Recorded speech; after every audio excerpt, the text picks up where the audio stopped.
Hello everyone, and now welcome to a game Infi and Fly versus Moon and Sock. We have Infi and Fly spawning as the undead and the orc player on the southern side as the red team on the bottom. Meanwhile, Moon and Sock obviously on the north side here on Synergy. Moon spawning as the teal night elf and Sock spawning as the teal human. Try not to get confused by the colors in their names here. Not quite sure why this is not easily fixable. It seems to be consistently wrong, but well, we'll try and discover that and figure that out later. Anyways, breaking things down, Moon opening things up with an Ancient of War.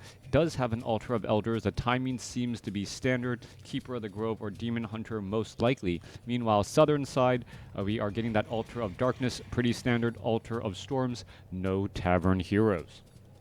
Well, at least not for that starting Tavern Hero. Let's go ahead and get to that 2-minute mark where all of the action really starts to take place. It is going to be a Death Knight and Shadow Hunter going up against a Demon Hunter and Archmage. Shadow Hunter, an interesting choice for your first hero. Serpent Wards and Healing Wave, both very effective. And I guess in a team synergy game like this, synergy, and you have access to those obsidian statues. Oftentimes the big downfall or the big downside to going Shadow Hunter first is, well, you need so much mana for him to really work. If you're able to go ahead and do that here with obsidian statues, well, you can then get a lot of damage through. Alright, Acolyte quickly getting taken down. Ancient of War trying to absorb a lot of that damage. In comes the Shadow Hunter. Shadow Hunter has his eyes set on perhaps a target there. Who's going to get the last hit? There is... Oh, last hit taken by the Ancient of War. So interestingly enough, the Shadow Hunter trying to steal that last hit, and Moon denies it with his own Ancient of War, denying his own experience, but making sure that the Shadow Hunter doesn't get the gold or the kill either. All right, cut your losses, so to speak, as Infi on the move out with a grunt now. So Infi with a grunt, Fly, and having that, Infi with the grunt there, while trying to team up together. There's a mana burn onto the Shadow Hunter as the, Demon Hunter now looks to back up. Who's going to get off more hexes? That is the question here, or hexes versus mana burns. Demon Hunter picks up a Circlet of Nobility. Demon Hunter now gets up to level 2. Mana burn onto the Death Knight, and this is fighting in a very, very narrow choke point with a rather wide army. Claws of Attack +8 given to the Shadow Hunter. Shadow Hunter able to fling those glaives a little bit further back as we see a hex go down onto an archer to take them out. Mana burn finding that Shadow Hunter here, looking to take down that last Ice Troll Trapper. Meanwhile, during all of these shenanigans, what has Sock been up to? I don't know. Where is Sock? Sock's army. There he is. All right, Socks. No, yeah. S-O-K, not S-O-C-K-S. Sock's army moving around here does have a level 2 Archmage, nearly level 3, has a Circlet of Nobility, wants to get to level 3, and needs to find the appropriate place to do so. Looks like he's going to clear out this green creep camp off to the south. Meanwhile, we're looking at the Demon Hunter getting taken out there. Level 2 Demon Hunter falls as the Shadow Hunter must have used a potion of mana in order to, be able to get off more hexes. There goes another Archer there. Ring of Protection +4 given to the Shadow Hunter. Units are still wandering around here. Shadow Hunter, I believe, should have level 2 Healing Wave, as we're now looking at, the Forest Troll Berserker, Forest Troll Shadow Priest trying to take down an Orc Burrow. 1 footman down. Orc Burrow will get taken down. A lot of gold lost here. Remember, as the Shadow Hunter doesn't get the kill, as Archmage comes in with the deny. All right, Water Elemental being dropped down here. Trying to go after the Forest Troll Shadow Priest. I believe the Forest Troll Berserker is still wandering away, and sounds a pitter-patter of feet. My youngest daughter wants to see what's happening. All right, Death Coil finding the Archmage. Archmage now needing to retreat back. Death Knight gonna get in front. Shadow Hunter trying to get some easy kills or experience before the trip back home. All right, so Fly and Infi working together. Meanwhile, it seems like Moon and Sock's strategy was to try and be split, have harassment, and try to get a little bit ahead in terms of experience. Not quite sure who comes out on top here, as we're looking at, Tavern of Infi, or Infi's first roll Shadow Priest, able to push back this one unit. All right. Coming back through. Okay. Bye. Coming back through, Archmage already at level 3 now. Scroll of Regeneration is ready, and in around the corner, Infi is going to find this and find a very, very weak army. Death Knight may be able to get off a couple of easy kills here, perhaps a Death Coil on a low hit point Footman. No, doesn't go for that. Instead, just trying to rack up those kills a little bit there. Find the low hit point Footman there. I thought that would have been a high priority target right out of the gate. All right, Demon Hunter still trying to chase down that Death Knight. Demon Hunter, could he finish off that Ice Troll Priest? Well, he could try to do that, but doesn't have the boots of speed and will not be able to chase him down. All right, so there's been some weird placement and synergy all across the side here. Moon, well, never saw a map that he didn't want to try to expo on, and the same is true here on synergy in this 2v2, trying to get that economic advantage going. Meanwhile, Fly opting to go for a Pit Lord as a second hero. Interesting choice there. Pit Lord, well, Gargantuan Sea Turtle, in comes the rest of the units. Perhaps they're going to try and go after Divide and Conquer some of these units. There's the Dragon Turtle coming back in for that engagement. And here we are. Are we going to see perhaps a potential surround? What is going on with that Dragon Turtle? The Dragon Turtle is not really engaging and has already lost a fair number of hit points. All right, the Dragon Turtle, Scroll of Town Portal, now on that Death Knight. Death Knight now trying to retreat, or no, Staff of Teleportation coming back here. Death Knight perhaps going to put pressure onto that Demon Hunter. We see Torrent Totem, and now the main base is getting pressured here. So Sock and Moon flipping the script a little bit, trying to work together and put pressure inside the actual bases. Meanwhile, Fly and Infi are off over here trying to get a little bit higher up in level. Coming across, both sides engaging heavily. Healing Wave bouncing around here. I believe it's the level 2 Healing Wave as the Pit Lord tries to dive in. Pit Lord does have +8 agility and +8 auto attack, so very, very strong hero to dive into these situations as a low hit point grunt able to slip away. Scroll of Speed now chasing after all of these low hit point archers and other units, well, ghouls. Coming back the other way here, we see a quick hex onto a rifleman. That rifleman not going to stand a chance, should have cut your losses. Sock still sticking around in this fight and now trying to save the Demon Hunter as well, as both sides are fighting again. There's another mana burn, but that mana burn really not for much, as the Demon Hunter coming back around once more. More reinforcements, low hit point units. Fly is doing a great job trying to save those low hit point grunts, but, well, they're going to be out of commission for at least a little while, out beyond sight range. Demon Hunter, if he actually catches sight of them, no, not going to be able to do so. The grunts able to back up in time.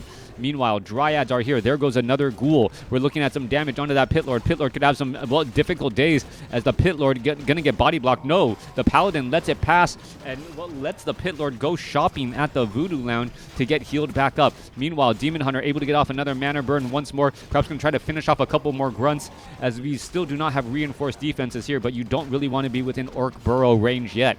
Moon, it does add in a Priestess of the Moon. That adds an additional 10% damage across all of the range units here. Riflemen, Dryads, Archers, all hitting, Water Elementals all hitting for pretty big damage now, as the grunts are just going to get picked apart slowly. All right, looks as though one Water Elemental going to get taken out. Pit Lord down to 200 hit points, but is fighting on Blight, so does have that a little bit as a benefit. All right, Pit Lord down to 100 hit points. It gets a Healing Wave.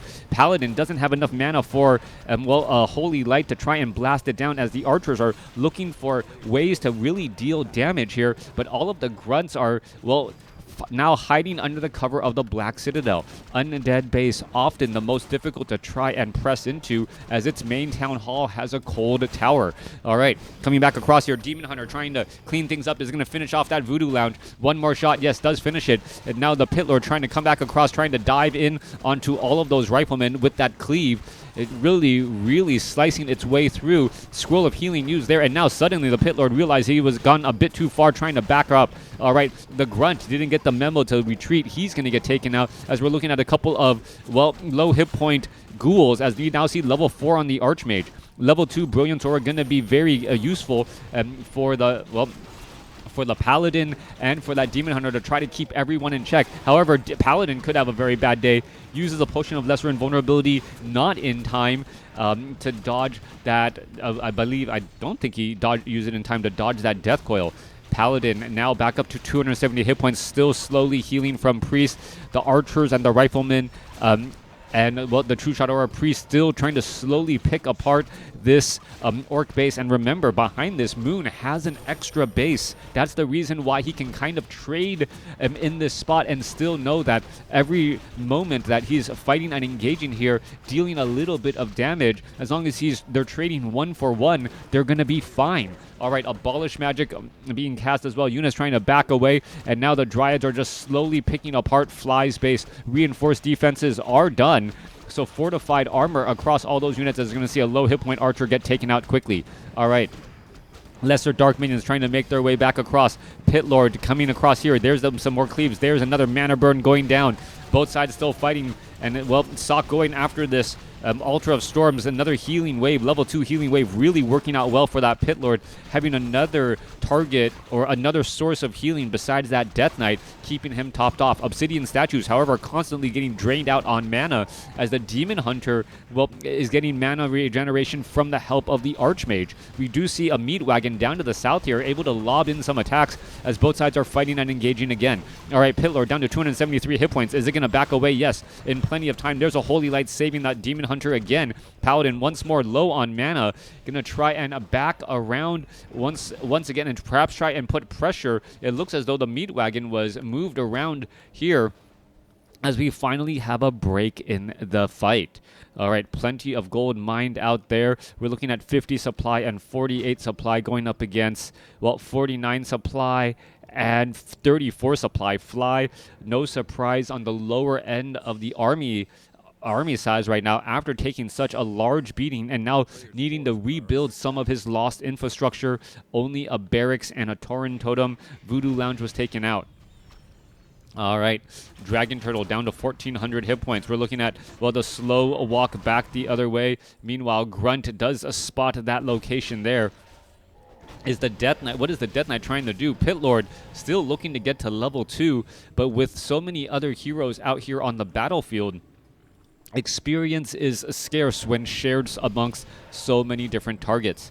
Death Knight back up to, well, 100 mana. Obsidian Statue is there. Meat Wagon's going to try to do a little bit of lobbing.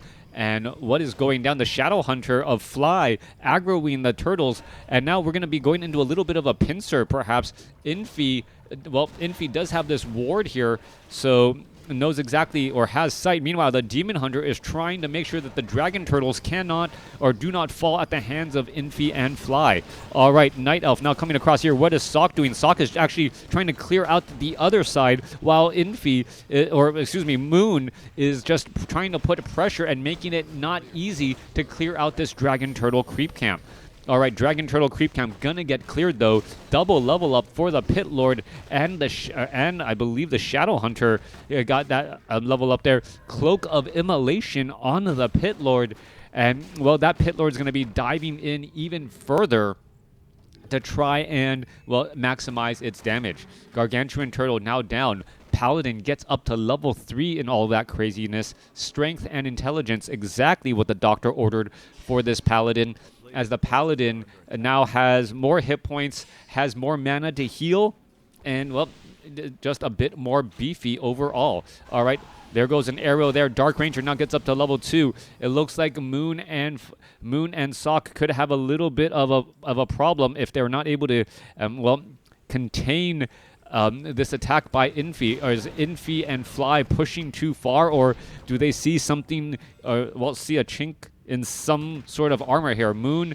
and Sok ready to go. All right, Priestess of the Moon, Blizzard, been retrained. Howl of Terror coupled with Inner Fire, damage and damage reduction as the Pit Lord is just running amok.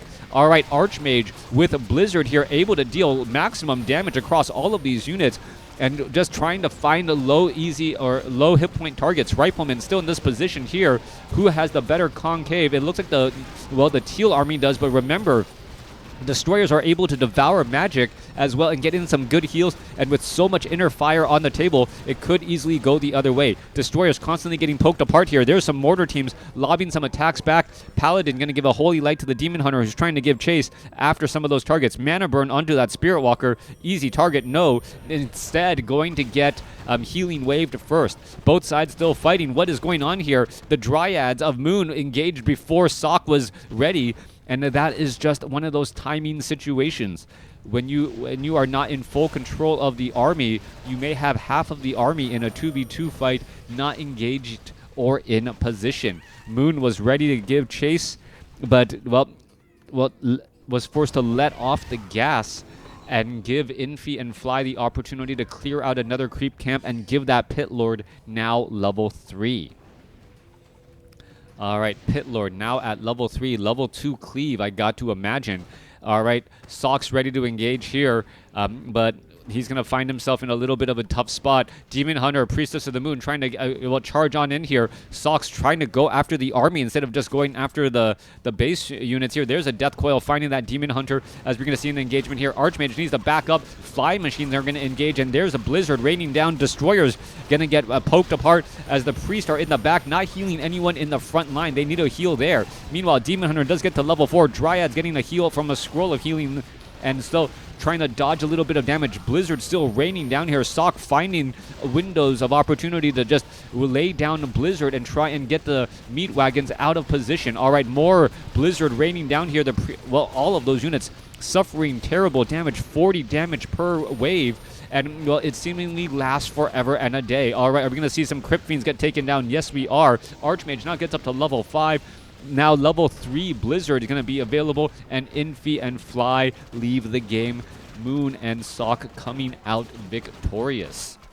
A beautiful game going back and forth, and Moon setting up the Expo to get that economic advantage. That economic advantage perhaps also funneling gold between the two, allowing Sok to build up more as well. Sok, because he was able to clear out that Dragon Turtle creep camp by himself, actually has more hero experience, getting that Paladin from level 1 to level 3. And you saw the sudden difference and sudden power jump there in the ability to keep units alive. Thanks for watching. Thanks for listening. Let me know what you guys thought about this game.